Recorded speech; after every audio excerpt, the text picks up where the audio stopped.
Welcome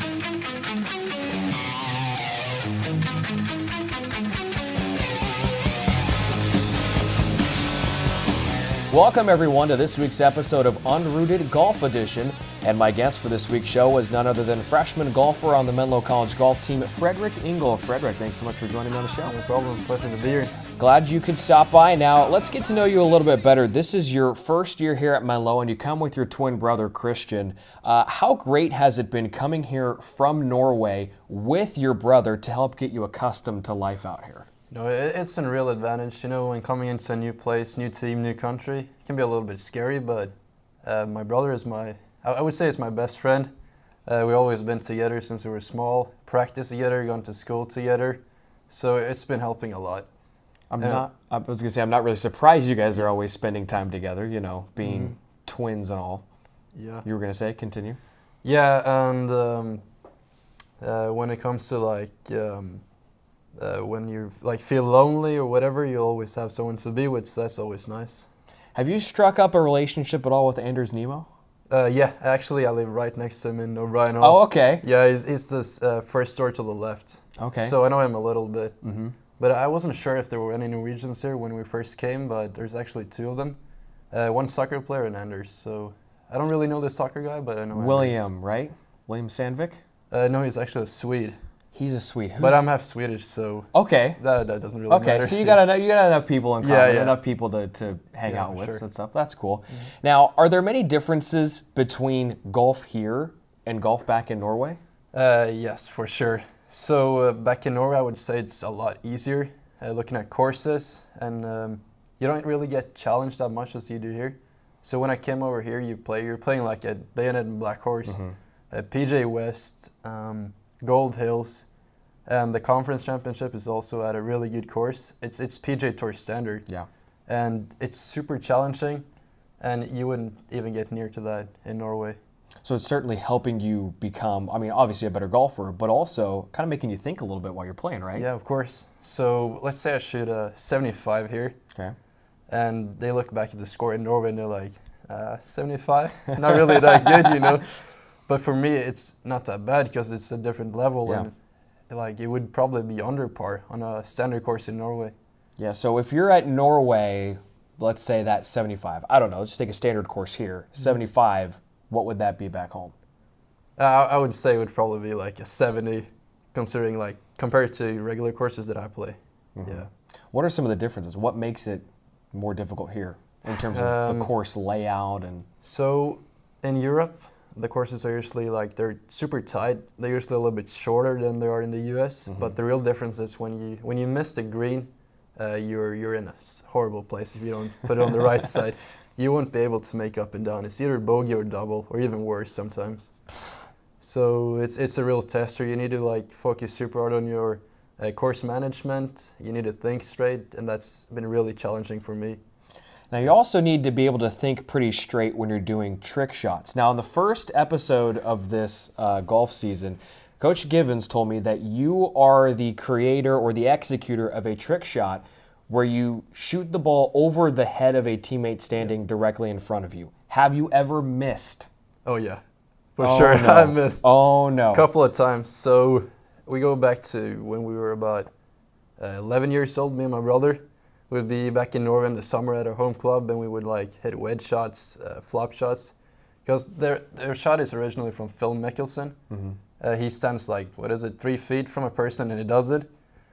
We started at 10 feet, and we came closer and closer. But I remember this one time where I hit this cold top right in my brother's kneecap. He was down on his knees crying. Oh, man. See, as a sibling or having a brother myself, I would imagine I just want to do that on purpose. Yeah. I just take a rip and I'm sorry, I missed there, brother. Yeah, he's actually hit some bad shots in me as well. Now, sometimes you can be spotted walking around campus wearing a Golden State Warriors hat. Are they your new favorite basketball team now? This is probably kind of disappointing to hear that I'm really not interested in basketball at all.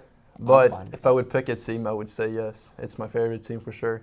I mean, you have gear, so. Yeah, but the hat is really, it's only for to look good, That's why I wear it. But Yeah, I would have to go with that team. So how did you get the hat? Oh, so it goes back to Thanksgiving. One of my friends on the golf team, his name is Vince. You know about him? Yeah.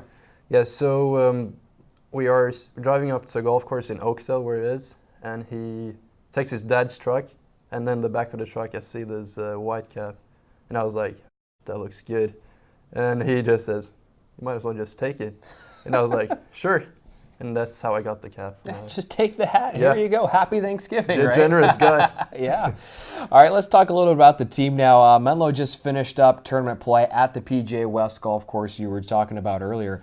First of all, how awesome is it to golf on a course like that? Oh, it's absolutely amazing. When you walk in at PGA West, you see like all these posters about like Greg Norman, Jack Nicklaus, who designed the course, and they do the PGA Tour Career Builder Challenge, and you got this big poster of John Rahm. A huge clubhouse. There's nine golf facilities, 9 golf courses on PGA West, and it's just like something you dream about. You dream about playing courses like that, and it is amazing for sure. What was the most challenging aspect of the course? Well, it's definitely the greens. So they're super undulated, and as I said earlier, with the pin positions, if you miss on the wrong side, you're in no man's land. It's like you can't make a par, and there was a lot of water, tight fairways, but there was definitely potential to score low, but I just didn't play my best. But we saw other guys like Davis and Colin stepping it up, so it was good to see. And my brother was playing good. Tied second after first round, but as we all know, he didn't drink water. Little heat stroke there, so I think you learn from that. Always got to remember to drink some water when you're out on the golf course. And just in life in general. Yeah. It's a good thing to do. Now, you guys were also going up against not only the tough course conditions, but also some very tough NCAA talent as well. What was it like to compete with some golfers at such a high level? It's really cool. So our first tournament in D1 was at Pasatiempo. It was a match play tournament, and I played since I was ranked 1 on my team, I played the top players on Marquette, Fresno State, and Sacramento State, and they're I would say they're good enough to make it as a professional right now on the PGA Tour. I was getting destroyed into those matches. I was playing good. I was even through the first 14, but I was still 5 down. No chance. Oh my gosh. So how much did that prepare you moving forward? Well, it told me a lot about how the level is, and I saw in their games what different than me from them, and it was a lot on approach shots and putting especially, but it really gave me a lot of good things to practice before the one tournament at PGA West for sure. Absolutely. Now, having gone through an entire season with the guys, I mean, you've had some highs, you've had some lows, but overall, it's been going up all season long. How have you seen this team grow and develop since you began? So when I first came in, it was kind of a little bit of a mess. New coach, nobody knew each other. We were 7 freshmen, 8 freshmen, and the team atmosphere wasn't really good. We had this German guy. He's not here anymore, but we had a lot of problems with him. But I think he decided to go back, and I'm not sure what ended up. But like it is now, I think the team is super close. It hasn't been. It's at its best point ever right now. So that's nice. And when you look at golf scores, you see in qualifier rounds, you could qualify through a 84 in the start. But now, for the last qualifier, you need to shoot a 74 to get in. So that says a lot about how the guys have been stepping up, and it's good to see. In our ranking as a team, we went from 183 in the nation to actually 58. Exactly. Yeah. I mean, you look at that, and so in a way, when I said you're going up and up, really, you're going down and down. Yeah, we are. Should have gone the other way because it's golf, so everything is measured the other direction. Yeah. So you're actually going down, which is, of course, a good thing. It now comes down to the GSAC championships, or the Tri-Conference championships, because you guys are playing with a couple of other conferences. How will you guys prepare over the next several weeks for easily the biggest tournament of the year? So I think Coach Givens, he's planned to do usually just do 1 qualifier round, but now he's going to do maybe 54 holes or 36 so he knows who's has their A game, who's going to be playing the best for a team in the conference championship. And from looking at other players at PGA West, me, Colin, and Christian, we play with some guys to have this amazing green book, which show like arrows on the breaks and the greens and everything. So we were thinking about investing in that, and I think we're supposed to have a team meeting tomorrow after our team pictures, where we will for sure discuss how we're going to practice. And I think a lot of it is going to be on tee shots and putting, because that's what we saw really made a difference from our game and the top NCAA players. Absolutely. The conference championships coming up in a couple of weeks, the final day of April rolling into the first day of March. All right, Fredrik, let's get into the final segment of the show. It's called Brownie Bites. I'm going to ask you 3 off-the-wall questions. You give me your best answers. Question number 1, which teammate would least enjoy a trip to Norway? Well, Mike Givens, he kind of threw Doug Burton under the bus here. So I have to say Doug Burton.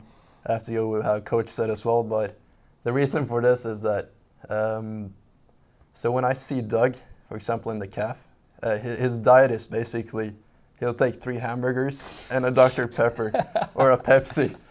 I never seen that guy eat salad or seafood. I don't ever think he's tried it. I don't ever think he will. And if he would come back with me to Norway, my mom's a vegetarian. We eat a lot of seafood. Okay. Salads and all that, so I think he would not enjoy that at all. But I don't really think there's something else he wouldn't enjoy. I think Norway is great, so the food would be a challenge for him for sure.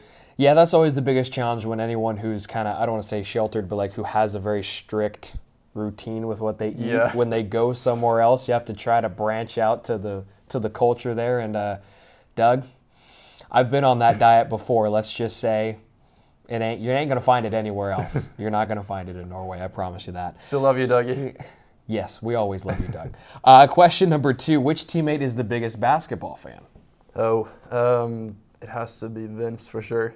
So actually went up to Oakdale 2 weeks ago, and I have no. I think it was the Golden State Warriors playing, and I just see him and his brother like glued at the TV, like screaming and about the game, and I think he has to be the biggest basketball fan. When you're watching a team as good as the Warriors, it's pretty easy to be captivated sure. and glued to the television. And then question number 3, which teammate could eat the most burritos in one sitting? I want to say myself, but I think we all can agree that Captain Jared Finney, he's an absolute maniac when it comes to food. He's a big guy, and I think 2 weeks ago we went to Cerro Lago at Palm Springs, and we were at this Mexican restaurant. And you know they serve always these bowls of nacho chips. Of course. And I swear to God, this guy, he probably ate like 50, 60 chips. And then like the fajitas came after. It was gone after 10 minutes for sure. And that's remarkable because Jared's lost a lot of weight over the course of this year. He's gotten into really good shape. He has, for sure. I see him working out in the gym, even before workouts. He's running on the treadmill. You know, that guy's made some serious progress. So if you two were to get in a burrito eating contest, like what you think it'd be? You think you'd make it close? I think it would be very close, yeah. How many do you think you're going to put down? 4 or 5. Actually, I did 3 of them at Paso Tiempo earlier this year. Good sized burritos? Oh yeah, like this tall. 3 of those? Yeah. Oh, no man. problem there. Now, was that after a round or before a round? It was before. You did that before a round and then you went out and golfed? Yeah. How are you able to swing? I don't know. That takes me back to some days back when I was growing up. So me and my family, we'd always go up to Reno, Nevada for a bowling tournament every year. We were big bowlers. And we'd stay at the casinos out there in Reno, and they always have the buffets. Well, that's like the only thing you can eat there in the casinos are the buffets. So you go and you eat before you bowl the night squad. So you eat dinner at like 5:30, you go all you can eat buffet, and then you just feel awful when you go bowl like an hour later. You have no idea how you're going to get the ball down the probably lane. Feel like you can roll down there yourself. Oh yeah, I feel like I could roll down there. I'm just as large as the ball, and I'm going to just roll, boom.